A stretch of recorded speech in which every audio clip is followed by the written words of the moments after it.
हमको लोग क्या समझते हैं, इसके लिए हम जीते हैं क्या? हमारी क्या समझ, ये बात समझ के जीना चाहिए। अब तुम क्या समझते हो, तुम्हारी समझ है। हम तुम्हारी समझ से थोड़ी जीते हैं, हम अपनी समझ से जीते हैं। हमारी बात समझ रहे हो? हाँ, किसी की समझ के गुलाम नहीं है हम अपनी समझ से, शास्त्र सम्मत समझ से हम आनंद को भोगते हैं। ये जीवन मस्ती के लिए मिला, किसी समझ के लिए नहीं। समझ रहे? हम अपने सत्य की मस्ती में हैं। तुम हमको क्या समझते हो, इससे हमें कोई फर्क नहीं पड़ता। हम क्या समझ करते, इससे फर्क पड़ता है। हमको लोग क्या समझते हैं, इसके लिए हम जीते हैं क्या?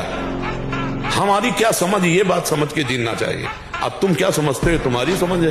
हम तुम्हारी समझ से थोड़ी जीते हैं, हम अपनी समझ से जीते हैं। हमारी बात समझ रहे हो? हाँ, किसी की समझ के गुलाम नहीं है हम अपनी समझ से, शास्त्र सम्मत समझ से हम आनंद को भोगते हैं। ये जीवन मस्ती के लिए मिला, किसी समझ के लिए नहीं। समझ रहे? हम अपने सत्य की मस्ती में हैं। तुम हमको क्या समझते हो, इससे हमें कोई फर्क नहीं पड़ता। हम क्या समझ करते, इससे फर्क पड़ता है।